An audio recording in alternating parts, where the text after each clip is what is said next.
Bismillah. Ikhwan yang masih di luar jadi bercoba.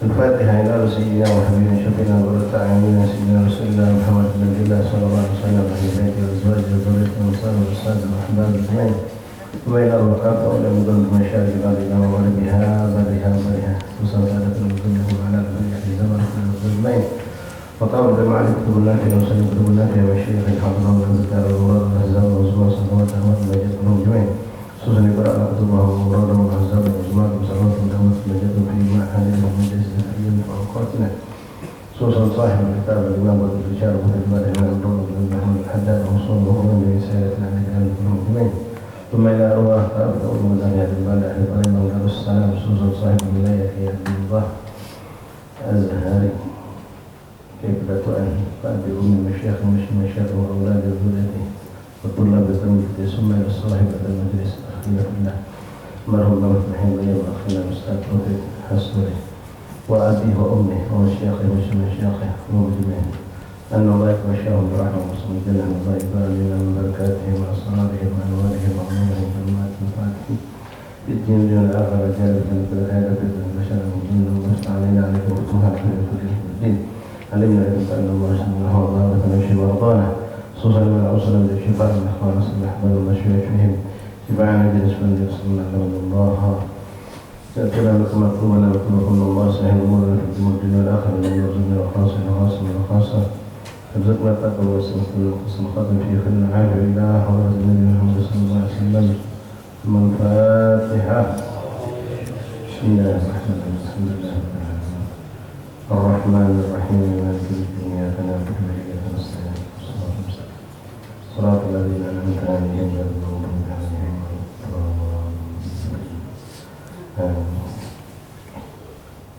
بسم الله الرحمن الرحيم الحمد لله رب العالمين اللهم صل وسلم على سيدنا محمد مفتاح باب رحمة الله عدد ما في علم الله صلاة وسلاما دائمين بجواب ملك الله وعلى آله وصحبه ومن والاه رب اشرح لي صدري ويسر لي أمري واحلل عقدة من لساني يفقهوا قولي ربي زدنا علما ويقينا وارزقنا فهما اللهم ارزقنا فهم النبيين وحفظ المرسلين وإلهامك إلهام الملائكة المقربين اللهم أغننا بالعلم وزينا بالحلم وأكرمنا بالتقوى وجملنا بالعافية يا رحمن الرحيم اللهم جملنا بالعافية والسلامة حققنا يا ربنا بالتقوى من الاستقامة وأعذنا من مجيبات الندامة يوم القيامة يا حافظ احفظنا وثبتنا مع الثبات اللهم ثبتنا على الحق والهدى يوم نوفق أهل الخير وخير وأعانهم عليه اللهم الخير وأعنا عليه صلى الله عليه وسلم محمد وعلى آله وصحبه وسلم الحمد لله رب العالمين.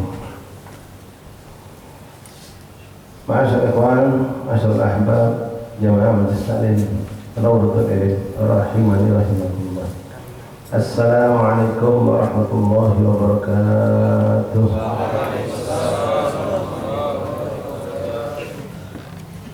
Alhamdulillah, alhamdulillah, alhamdulillah, alhamdulillah, syukur ya Rabbana, bersyukur kepada Allah Subhanahu Wa Taala. Dengan izin Allah, dengan petunjuk Allah, kita dikumpulkan kembali di majlis yang penuh berkah ini, Rawdatul Ilm.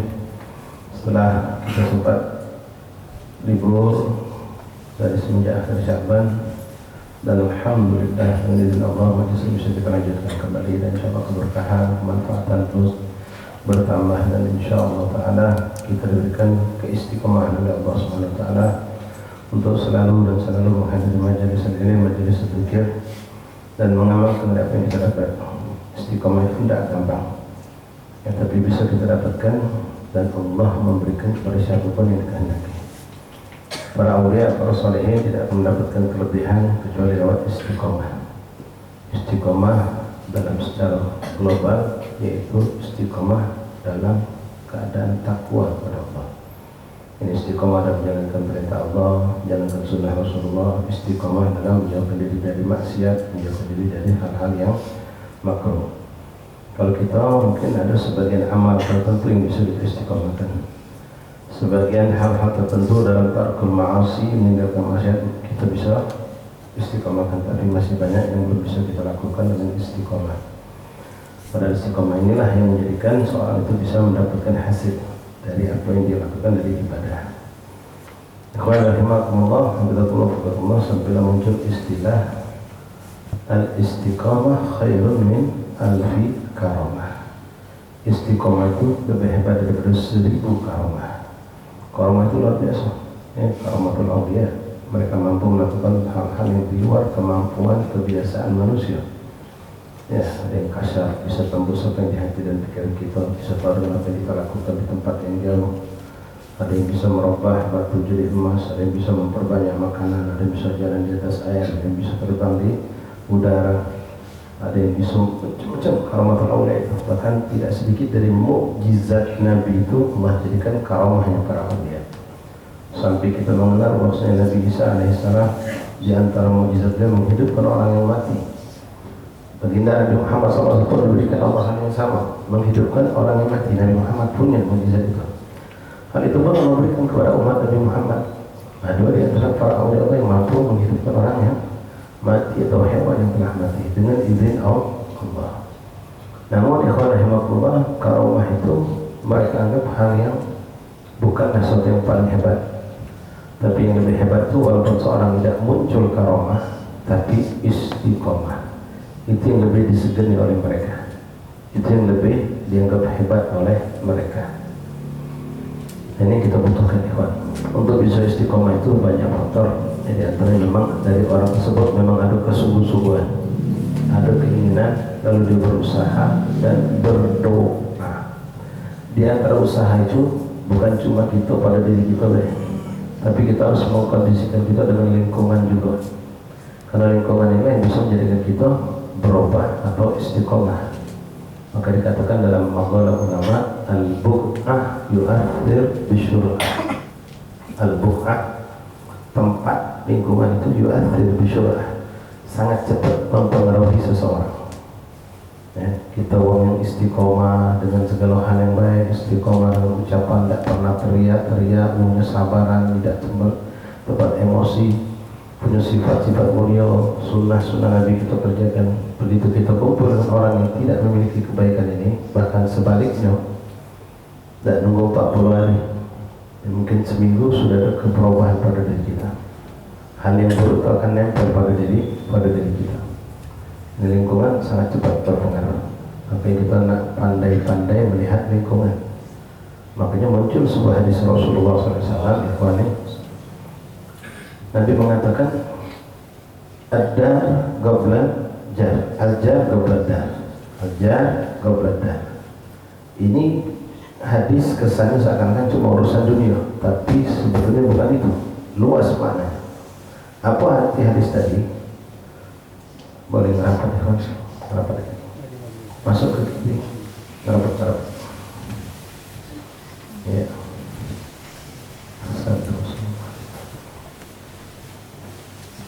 Nabi SAW mengatakan al-jar qabla dar.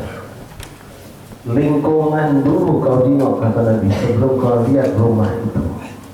Kalau kita nak beli rumah, nak bangun rumah, nak beli tanah, lalu nak bangun rumah, atau kita nak beli rumah sudah jadi, itu adalah anjuran Rasulullah yang kita harus jalankan. Nabi Muhammad itu mengajar kita urusan dunia akhirat ada dalam Rasulullah, termasuk urusan ini. Karena bukan cuma rumah yang kita pikirin, tapi yang lebih luas dari itu lingkungan ini.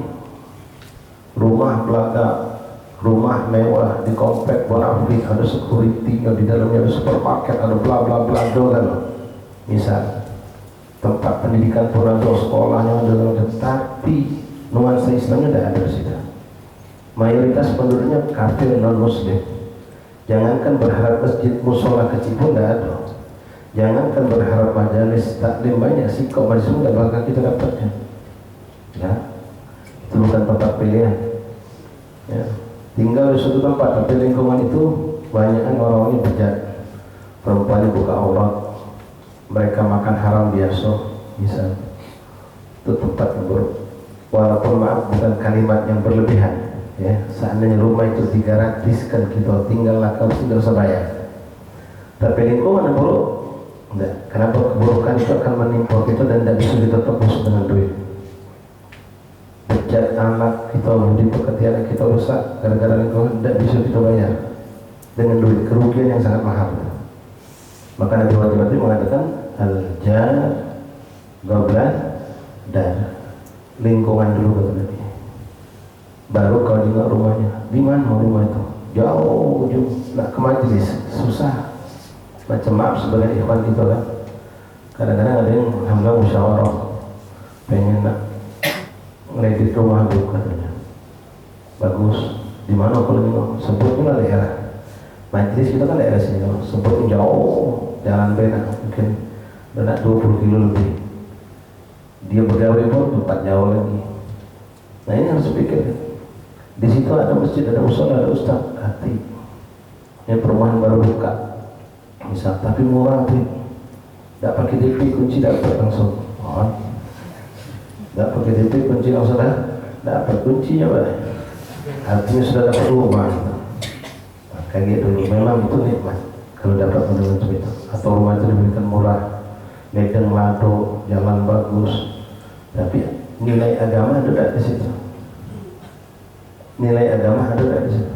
Kayak kita bakal gara-gara pindah ke situ, masjid jauh, musola jauh, majlis taklim jauh. Lepas kalau kebaikan itu, jangan. Ya, carilah rumah yang lain. Ini penting nasihat dari Rasulullah. Nah, karena lingkungan ini akan membantu kita bisa istiqomah. Ya sangat berpengaruh. Manjalis, jalis. Siapa duduk dengan satu kelompok orang, dia akan menjadi bagian dari kelompok tersebut. Kamu ada di sini insya Allah, ya di Darus Nuzul. Dulu tidak kenal sunnah-sunnah Rasulullah, tidak banyak kenal. Tidak kenal Habib, tidak kenal Ustaz, tidak kenal Kiai. Berkat duduk sama kawan yang ahli majalis, mulai dikenalkan. Dulu tidak pernah ada peci masuk kepala, sekarang mulai pakai peci. Ya, sudah pakai peci, sudah mulai kenal siwak, kenal doa, kenal macam-macam. Akhirnya berubah sikap kita, perbuatan kita tanpa kita sadar, kita sudah menjadi orang yang dikenal baik. Karena lingkungan. Ya, ketika turun dari majelis, misalnya turun situ, jadi sudah tidak kuat tak misal. Jika kaki dulu, jangan di majelis, kan di depan sana orang merokok. Nah, gitu. Pas sampai depan situ, ini kawan kita ada yang ngerokok. Kita dewek, nawai. Ajulah, makasih. Ujungnya ada lemahan gitu. Oh, udah lemah, ngerokok dia. Mati kan? Nah, ini lama-lama subhanallah. Tanpa rasa itu menjadi orang baik. Tapi sebaliknya, yang tidak merokok, bergaul sama tukang merokok kan. Pas duduk keluar, 4 ikut kawan kita mentuk ke kota koko. Nawali, 4 ikut nawali. Rokok Belanda pun, aku sudah 2 tahun tidak rokok. Apalah sekali-sekali, yang penting tidak beli. Mulai, yang penting tidak beli. Lagi, nyoba 100, lepas itu yang sebelah Nawawi, nyoba. Akhirnya lama-lama, mengasuk kelemahan, beli ujungnya. Iya, ujungnya mas, beli. Akhirnya jadi perokok lagi. Ya, akhirnya jadi rokok lagi. Hakata lingkungan seperti itu. Jadi kalau pengen istiqomah, tinggallah di lingkungan yang baik, bergaul dengan orang-orang baik. Ya, al-bu'ah ya'thir syurah. Lingkungan itu cepat mempengaruhi kita. Ya, lingkungan akan cepat mempengaruhi kita. Duduk dengan lingkungan yang baik, insya Allah jadi kita orang baik. Duduk di lingkungan yang buruk, kemungkinan kita akan jadi orang. Walaupun Allah mampu menjaga kita. Nah, di antara pengaruh yang paling cepat mempengaruhi seorang itu, mungkin sudah sangat sering kami sampaikan, masalah makan minum yang halal dan haram. Kalau kita makan dari syubhat atau dari haram, lemah basic kita. Akan begitu gampang tertarik untuk bermaksiat kepada Allah, dan akan sulit dan berat untuk taat kepada Allah. Kalau kita makan minum dari yang syubhat, tahu syubhat, tidak jelas halal haramnya, meragukan. Contoh syubhat itu, kita punya kawan kita ini bos penjol, tapi dia buka warung makan juga. Warung makannya halal kan, tapi dia tukang anak kedua penjol untuk dia minta darah. Nah, ketika kita main sama dia, mampir ke rumah dia bentuk ke makanan, bentuk minuman. Kita tidak tahu nih duit dari mana yang disuguhkan kepada kita, dari warung makan, rumah makan, atau dari penjol. Nah, ketidaktahuan ini disebut syubhat. Boleh jadi dari duit haram, boleh jadi dari duit halal. Nah, yang seperti ini kalau bisa dihindari. Tapi kalau jelas-jelas haram, itu ayo ditinggalkan. Ya, jadi ada yang namanya syubhat, ada yang namanya haram. Syubhat ini kita jauhi. Ya, kadang syubhat itu nanti tergantung orang, semakin orang kuat punya sifat warok, dia akan lebih jauh daripada hal yang syubhat, apalagi dari yang haram. Tapi ma'asyar ahbab rahimani rahimakumullah, mari kita istiqomah dalam melaksanakan ketaatan kebaikan, karena begitu banyak di antara kita sekarang sudah nak selesai bulan Syawal, ya, sudah masuk malam ke-25. Kalau kita lihat daripada bulan Ramadan kemarin, begitu banyak amal baik, amal soleh kita terlepas. Kalau boleh jujur, ya banyak sekali ini yang sering sampaikan. Padahal sesungguhnya hampir semua amal ibadah bulan Ramadan itu bisa kita lanjutkan di luar Ramadan. Semua amal ibadah, kecuali sikap sholat tarawih, tidak mungkin kita lanjutkan di luar Ramadan. Kecuali itu, yang lainnya bisa. Termasuk puasa itu sendiri. Ya, dia ucapkan makhluk, ya, berkah barakallahu fikum para ikhwan yang sudah menyelesaikan puasa Sita Syawal. Puasa 6, kata orang Jawa itu nyawalan, nyawalan dulu katanya. Menyelesaikan puasa Sita Syawal, baru balik mudik. Nyawalan, ya, Sita Syawal, puasa 6. Itu bukti kalau kita bisa lanjutkan puasa, bahkan Senin Kamis bisa kita lanjutkan. Fadilahnya luar biasa. Amal soleh lain yang kita tinggalkan banyak, di antaranya yang sangat menyedihkan, yang terpisah dari kita sekarang, Al-Quran. Kita ada baca Quran, anak bini kita juga ada baca Quran lepas, tapi tidak sebulan, bahkan ada yang sudah sebulan ya, karena di terakhir waktu hatam itu malam 23. Setelah hatam tidak buka lagi Quran, padahal Quran itu seharusnya dilanjutkan, tidak lagi nyambung ya. Dia berpikir, malam 23, kalau aku nyambung tidak bakal hatam juga, udah tidak buka Quran lagi. Tadi kalau sibuk malam 27 belum hatam, baru juz 5. Pas malam 27 sibuk udah nak nyambung lebaran. Oh, musiku mau beli ini berdak-dak dari masjid Quran sampai hari ini. Masjid musola kita lihat. Antum kalau tidak percaya, kalau tidak mengingatnya, mungkin CCTV ada di masjid itu. Dari malam lebaran posisi Quran berubah tidak sampai hari ini. Quran di masjid yang tertumpuk pada macam-macam bantalan sampai hari ini. Lalu dia katanya nyentuhnya, dia katanya makinya Quran dari seandainya dia baca nangis, maka masjid pernah menangis. Belum lagi sholat sunnah yang lain, duha, witir dan lain-lain. Nah di sini kami mengajak kita semua ikhwan, yuk kita hidup lagi apa yang hilang dari kita, dari kebaikan Ramadan, terutama tilawah Al-Quran, sholat berjamaah, sholat qabliyah, sholat duha, sholat witir. Ya, sholat witir itu bukan paket jamu dengan Ramadan dan bersama tarawih. Tarawih selesai, witir tidak lagi. Nah, witir itu sunnah sepanjang tahun, sepanjang hidup, jangan ditinggalkan. Fadilahnya sangat luar biasa. Sholat sunnah witir. Dari malam ini kalau baca kita mulai lagi, ya. Tanggung kata tadi tanggal 25 Syawal, kita mulai bulan dari awal bulan. Taswif itu namanya taswif, yang menunda kebaikan. Itu buruk ya, yang bisa kita lakukan malam ini mulai Quran, mulai malam ini. Sholat witir mulai malam ini. Tidak usah tunggu kan, kaget. Bahkan kalau bisa ya tahajud. Ya, jangan kamu anggap tahajud itu sesuatu yang besar, yang hebat dari para aulia. Memang tidak ada satu para wali berawali kecuali mereka pasti melazimkan tahajud. Tapi ini buat kita jangan sampai lewat. Kita mampu, apalagi masih sehat walafiat. Ketika kita ada satu tujuan yang kita anggap penting, kita pasti akan berusaha. Ya, misalnya punya usaha ada saja aja, maaf ya. Kita punya rekan-rekan yang buka usaha dari jam 3 subuh, seperti yang jualan di pasar induk, pasar Kuto, yang lihat mereka itu tukang liwat, tukang daging, tukang sayur. Itu dari sebelum subuh sudah duduk manis, keluar dari rumah jam 3:30, 4 bawa sayur dari Kenten sana ke pasar Kuto. Kalau di sini udah kebalik, itu jam 2 sudah bangun mereka, setengah 3, jam 3 dia lebih terlambat sudah. Nyesel dia kalau sampai bangun jam 3 itu. Subhanallah. Kenapa? Itu keuntungan yang dikejar hilang bisa. Nah orang untuk dunia kok bisa, kita untuk akhirat tidak bisa. Harusnya kita mampu berusaha. Tapi tapi tentu dengan kaidah atau baratul step by step, syekh kalau bahasa Arabnya, bertahap, bertahap. Jangan langsung tahajud tak dulu bersekat, dua dulu, 2 rakaat habisnya baca salawat istighfar, tidur lagi tak apa-apa. Kalau makin subuh masih lah lama, atau bangunlah sebelum subuh 20 menit, 4 jam sebelum subuh. Sholat, habis sholat, minta dikit azan subuh. Dicoba. Sudah berjalan dengan istiqomah, tambahkan setengah jam sebelum azan. Dan seterusnya. Sampai sholat bisa menjadi orang yang istiqomah.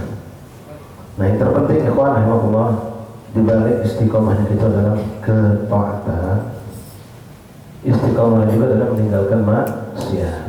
Di bulan Ramadan kita tidak banyak maksiat, alhamdulillah, ya. Mata kita jaga, telinga kita jaga, mulut kita jaga. Bahkan kita orang awam ini, ketika bulan puasa kemarin, pas siang kita lagi duduk dewean bareng, subhanallah, ya. Lagi duduk dewean, pas muka api, ada gambar ada benar, astagfirullah, astagfirullah, ya. Puasa, cuma sayangnya pas malam lagi dulu, nafas sudah selesai.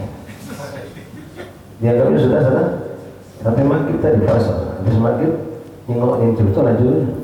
Nah, ya kan gawe maksiat ini terus dosa, di siang hari dosa, di malam hari tetap berdosa. Sama sih kalau gini, ya. Tuh kamu perlu digarisbawahi, banyak orang salah kaprah. Nengok gambar-gambar tidak benar, nengok film tidak benar, itu haram kalau masih bujangan. Kalau sudah kawin tidak apa-apa, siapa ngomong? Itu kaidah pemerintah. Kalau pemerintah punya kaidah, jangan ambil masih muda dulu, anak masih SMP, SMA. Itu kalau film yang ada kelabu-kelabu itu ada tulisannya 17 tahun ke atas. Sekarang naik 18. Iya. Seakan-akan kalau sudah 17 tahun boleh nonton itu. Bahkan seorang ayah negur anaknya, oh ini akan masih kecil kayak kalau 17 tahun boleh nonton itu kau. No. Kan itu kenyataannya.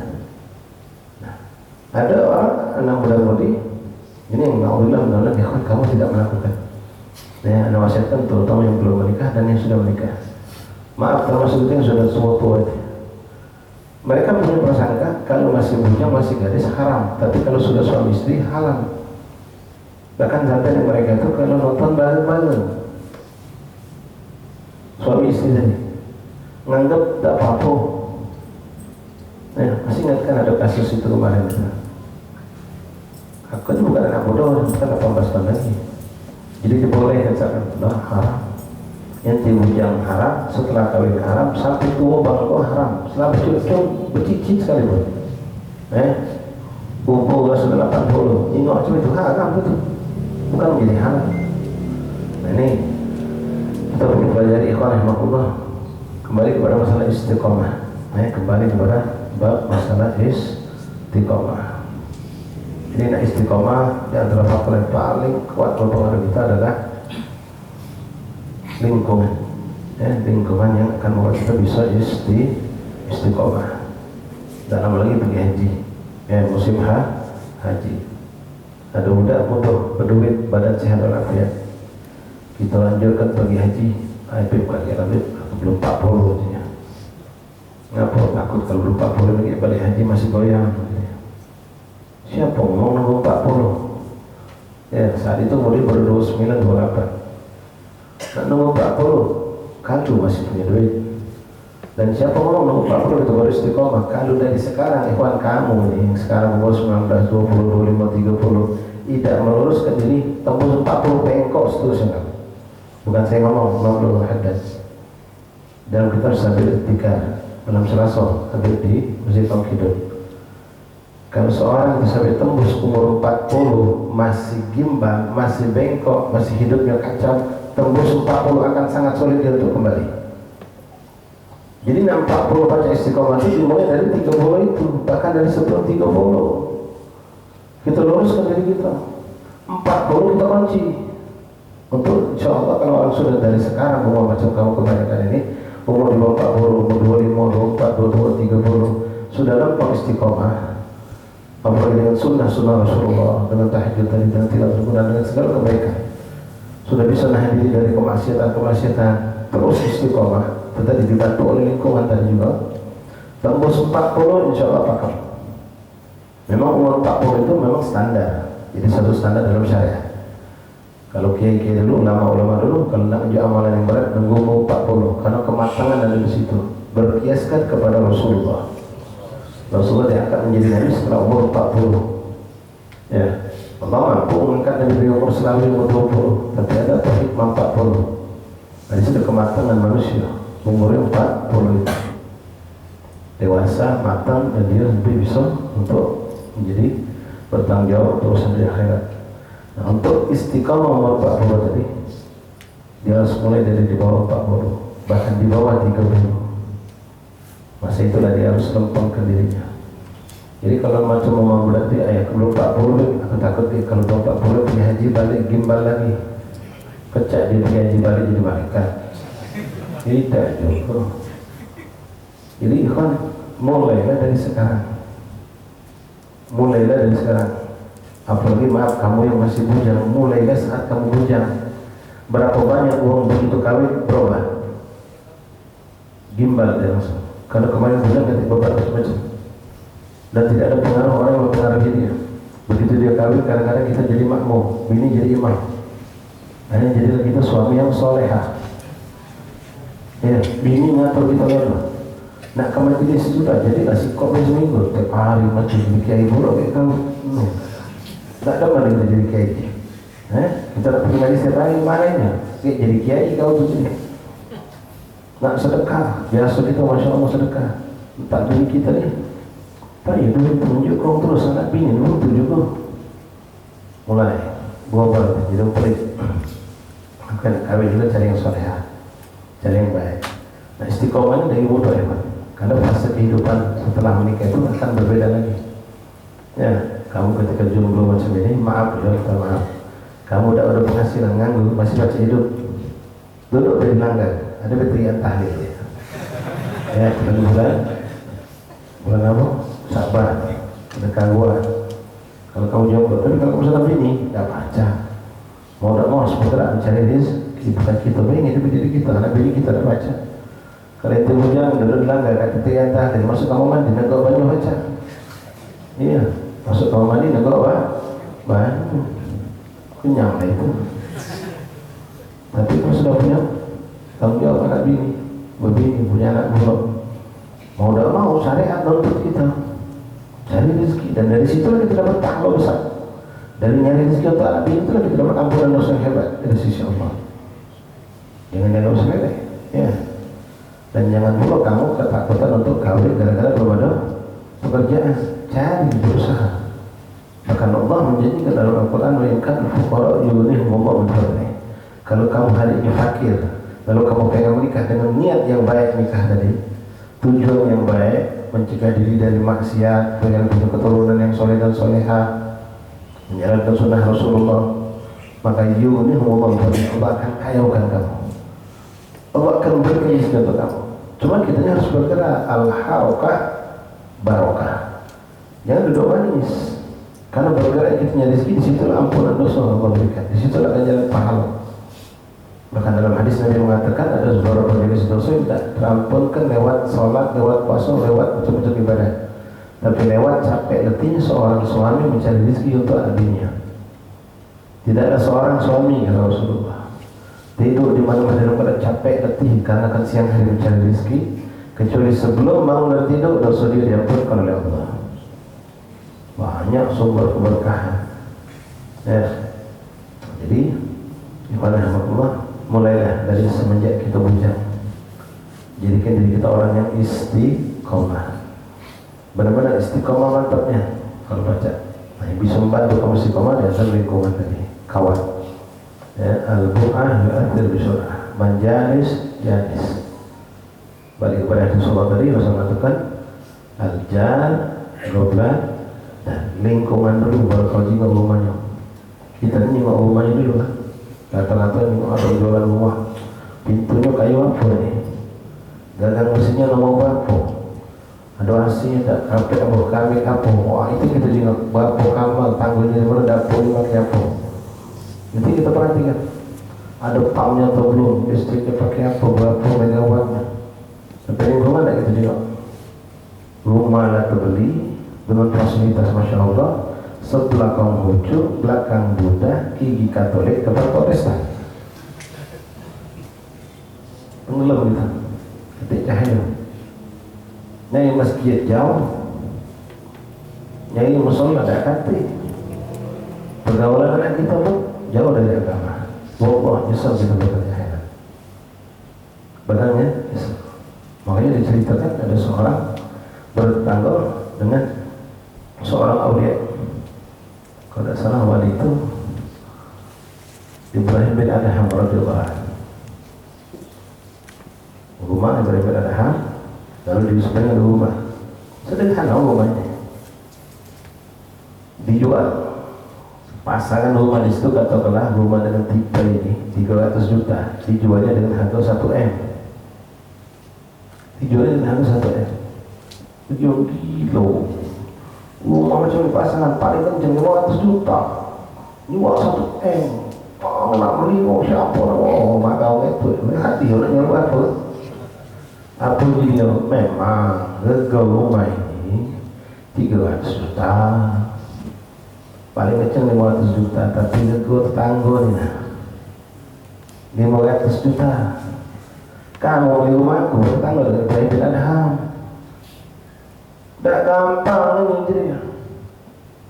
Tetangga kamu nih, macam itu ada tetangga dengan wali Allah, dengan ulama, dengan orang soleh. Bangganya luar biasa pada kita bertemu di Wida kan. Ya, rumah kau di mana? Itu rumah samping Kiai. Kiai Jul. Itu memang jatuh yang itu, wow, samping orang hijau tiap hari aku bertemu badan tidak dia bangga gitu. Ya macam maaf, bangga bertetangga dengan artis. Ya, artis itu tak tahu lahirnya bukan di dusun gitu, bukan di Pemulutan lahir Jakarta. Oh itu Pemulutan itu bangga gitu. Padahal dia besar lahir di Jakarta, memang neneknya dari Pemulutan, bangga gitu. Main juga kita bangga dengan para aulia. Oh itu dulu bahasnya gitu. Cuma dia waktu itu hijrah ke Jakarta dari kecil. Banget, bangga ngaku gitu. Bertetangga dengan orang soleh juga kebanggaan.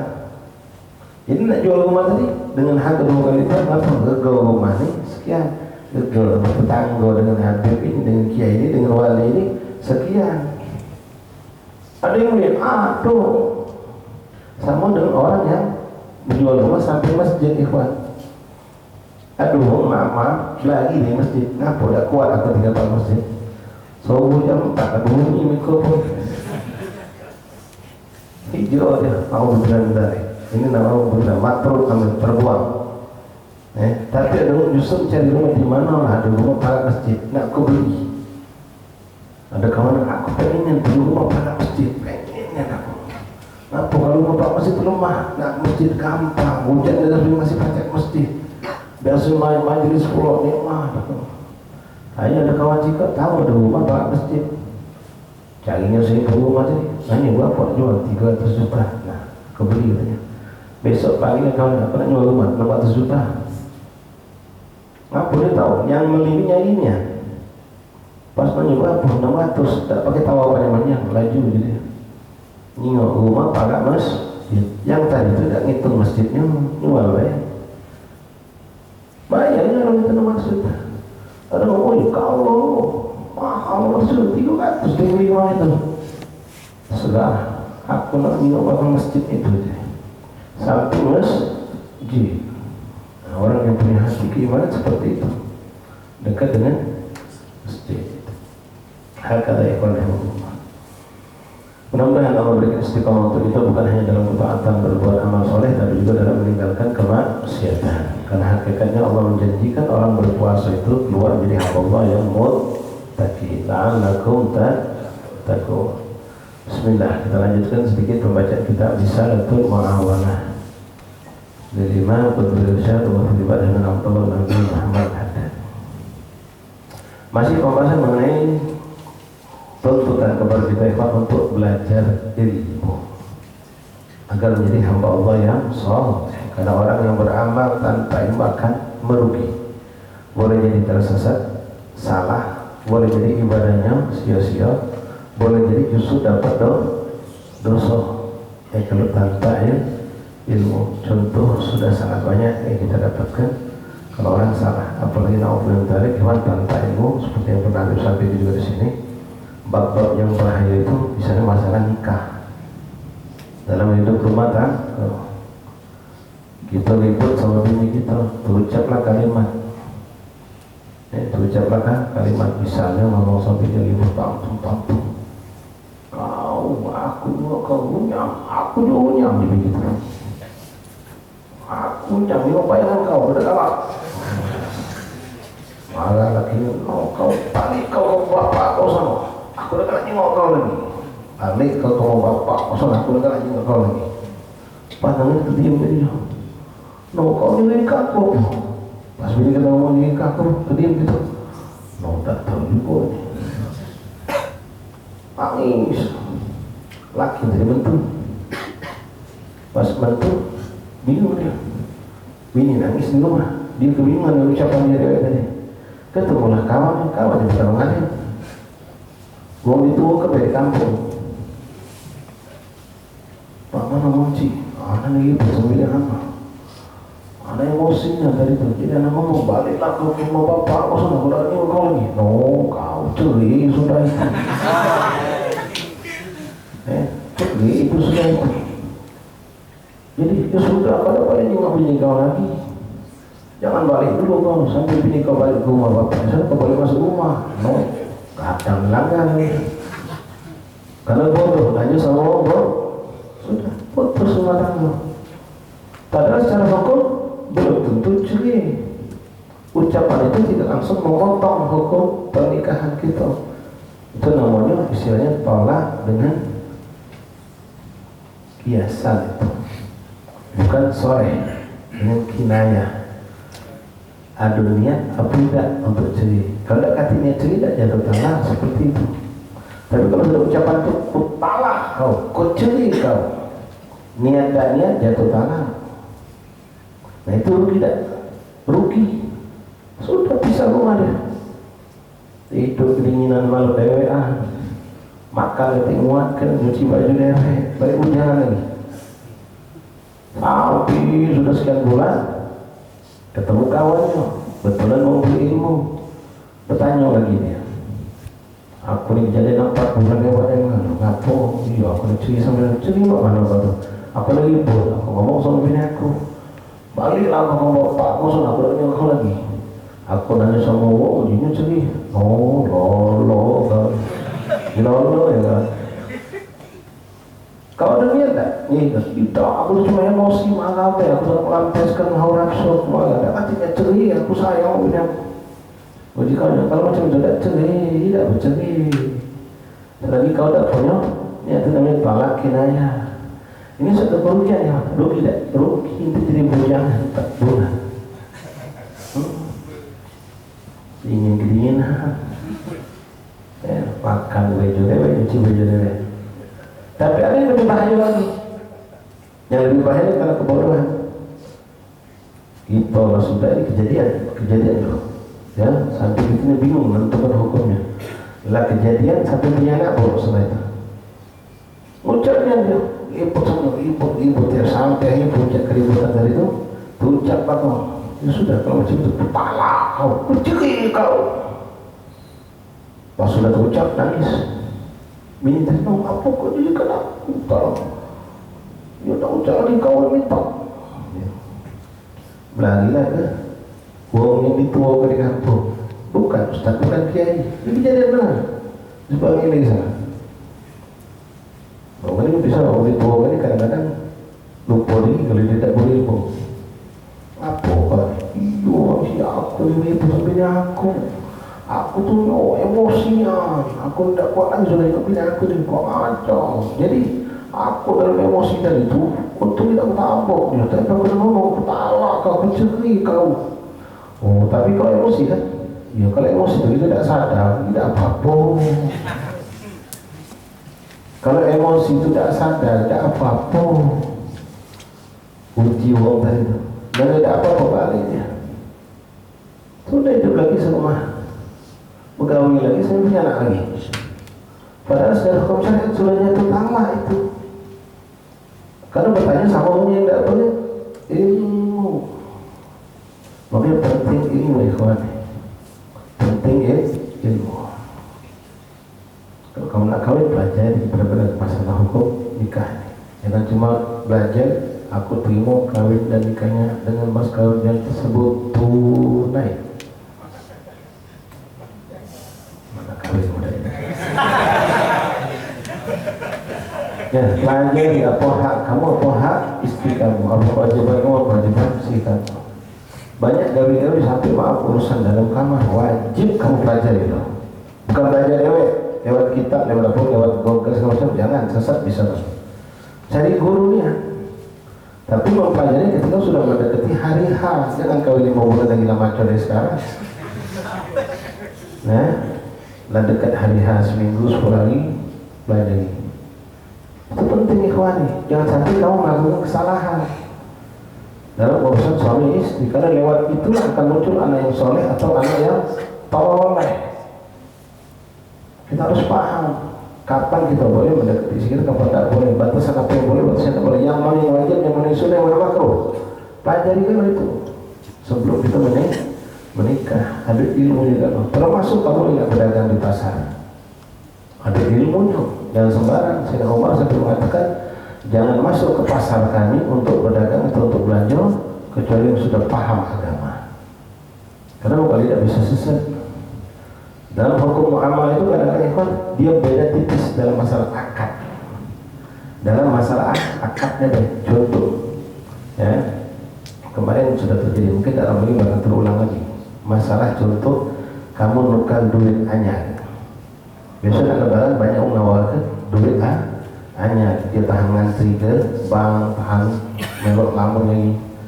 Duit 100.000, kata duit 1 juta, duit 10 ribuan baru. Datang gitu, Pak, nak duit baru bedanya. Oh ya boleh, aku nak bagi-bagi. Ada duit 20, ada berapa? 1 juta, 2 juta. 20 kan 2 juta biasa satu potong. Berapa? Ya aku minta 2 juta 50 deh. 2 juta 50. Nah kita juga duit 2 juta 50, kita dapat duit 2 juta. Ya wajar untuk kita, budak ngantri. Ngejuk kalau duitnya kadang-kadang butuh perjuangan juga. Atau ada sistemnya, kunjuk ke bapak 1.950, Pak, 50 per hari itu aku, bapak bayar 2 juta. Jadi dia motong. Kunjuknya ke kita cuma 1.950, kita bayar 2 juta. Nah ini apa hukumnya? Haram. Nggak boleh itu. Jual beli duit dengan satu jenis duit itu tidak boleh. Lain kalau kamu jual beli duit dolar dengan rupiah, real dengan rupiah, beda jenis duit. Ini sama-sama rupiah, haram hukumnya. Jangan kamu bayar 50.000, ini mau diduit haram. Nama orang biar halal. Aku ini butuh tapi duit anyar. Aku butuh duit anyar, dia juga butuh dapat imbalan. Gampang urusannya. Si gimana duit 2 juta? Duit 20 ribuan, 100 lembar 2 juta. Sini. Berapa? 2 juta 50. Ya sudah. Berarti kau pengen 50.000 kasihan. Ya sudah. Sini 2 juta. Tunjuk ke 2 juta. Nah ini 2 juta tukarannya. Ini 50 hadiah kamu. Selesai. Halal hukumnya. Tapi kalau dia tadi nukar, aku nukar duit 2 juta dengan 2 juta 50, halal. Jadi akadnya kita ubah ini. Jadi halal. Jadi kayak itu. Contoh juga nih, ada orang pinjam duit sama kamu. Pinjam duit 2 juta untuk beli kulkas, katakanlah untuk beli HP. Ya, untuk beli HP. Dan ini mau kita buat dalam HP nya beda 2 juta. Terus kayak kawan aku nih, aku nak minjem duit 2 juta, kayak aku cicil selama 6 bulan lah. Selama 6 bulan aku bayar 400 sebulan 400, jadi berapa? 2 juta 400.000. Judulnya dia nak beli barang. Nah, aku beli kredit, kata dia sama kau. Aku beli kredit. Ya, aku bayar 2 juta setiap bulan 400.000. selama 6 bulan. Jadinya berapa? 2.400.000. Boleh tidak kredit itu? Boleh. Kredit boleh, tapi sistem itu serah duit dari mana? Kalau itu punya kredit 2 juta, nah sudah belilah. Ini 2 juta belilah HP. Oke, kau bayar selama sebulan 400. Itu riba. Itu nganak ke duit. Dia beli ke toko, gawanya HP tadi sudah selesai. Tiap bulan terima 400, haram hukumnya. Kenapa? Kita menunjuk duit, bukan menunjuk HP. Nah, halalnya bagaimana caranya? Nah, ini duit 2 juta, belilah HP, gawak kesini HP-nya. Aku nitip sama kau beli. Yang mana kau suka, belilah. Beli punya duit HP tadi dengan duit itu 2 juta. Ini HP. Jauhnya lagi Pak. Nah ini HP-nya yang beli 2 juta. Ya, sudah. Pegang. Lalu sekarang aku jual sama kau dengan 2.400.000. Bayar 400 setiap bulan. Selesai, jadi halal. Tapi kalau kita cuma menunjukkan duit baik, lalu dia beli dan dia pergi tanpa ada istilah gobak dalam bahasa fikihnya. Jadi minjam ke duit, nganak ke duit. Minimal kalau barang itu tidak bisa dibawa, misalnya kulkas, kalau tidak ada waktu bagi kita kulkas. Ya, kita sama dia pergi ke daerah tadi, motor misalnya, mobil misalnya, motor misalnya katakanlah. Kita sama dia pergi, yang mana motor yang aku beli? Harga berapa? 20 juta katakanlah, sudah 20 juta. Beli depan toke itu lah, sudah selesai. Lah buat nota, kunci motor lah di tangan, tinggal tunggu BPKB belum datang, kaget kan biasanya. Sudah 20 juta bayar depan toke, 20 juta cash. Sekarang aku jual motor ini sama kau 28 juta. Selama 3 tahun kau bayar sekian. Mantap, tapi setiap bulan itu tak bawa-bawa. Depan toke itu lah, langsung 28 juta gitu. Kayak di sebulan berapa katakanlah. Selama 28 bulan kau bayar 1 juta. Sah. Tapi kalau dia punya duit 20 juta, dia beli motor lalu dibawanya tanpa ada cerita lagi sama kita, itu mana akan duit. Kecuali minimal kalau motor itu tidak bisa dibawa, atau barang itu seperti kulkas atau mesin cuci, kita nak ke sana ke toko itu tidak ada waktu, dia nak bawa ke rumah kita tidak ada, minimal bukti sahnya jual beli tadi diserahkan sama kita. Kalau kulkas tadi ada garansinya, ada bukti kwitansinya. Nah, kulkas laku beli, kulkasnya ada di rumah. Nah, ini surat bukti pembeliannya. Kita terima sudah. Ini kulkas aku, yang ada di rumah itu kulkas aku. Sekarang aku jual sama kau dengan kau sekian. Bayar setiap bulan sekian. Serahkan sama dia. Sah. Untung kita dapat, kredit dapat. Tapi kalau cuma ingin jauh ke duit, lalu dia menggunakan duit itu tanpa ada nyerahkan dulu hasil pembelian kepada kita, entah bentuk barangnya atau ada surat bukti pembayaran, itu namanya kita minjam ke duit, anak ke duit. Tidak boleh.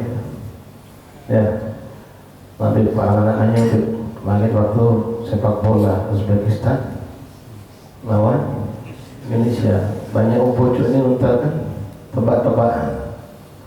Ya, elok dah. Hah? Tebak-tebakan, saya baca tebak tepat berapa kosong dapat hadiah. Apa hukumnya? Nah, banyak yang tidak tahu. Ada yang langsung belok ada yang tidak banyak belok. Yang macam ini ikhwan bertanya kamu sama Ustaz, apa hukum Ustaz? Kata tidak boleh haramnya. Siapa ngomong haram? Judi itu yang mana? Yang tidak gitu yang mana? Cuma gawe yang sudah sia-sia. Tahan beratang di nonton bola. Sebenarnya cukup tidur lah. Besok aja bapak kosong semua. Selesai kan? Tidak ada bapak-bapak itu nanya kalau nonton dulu dah. Nah, baik cinta itu kalau memang itu dari pribadi seorang. Macam sekarang ya, aku ngomong malam ini ada bola kaki. Ayo siapa baca nampak berapa kosong saya menang, ambil tunjuk duit 200 ribu. Kamu masing-masing buat kalau di kertas. Namo sama. Nah, ternyata benar 31. Yang 31 ada 20. Yang lainnya tak benar kan? 31. Indonesia menang 31 misalnya. Dari 20 ini kami baca. Bentuklah 3, yang 3 dapat duit 200 sewa. Halal kami. Kenapa? Sumbernya dari mana? Kamu tidak nitip duit. Tapi kalau kamu bilang nitip duit, Maya, dari duit itu dari putar-putar uang, itu tidak sah. Judi, Tapi ini pun bisa disahkan dengan adanya muhalil. Ada pihak ketiga yang tidak melok main, tapi dia melok nyumbang. Nah, ini pihaknya wasiko.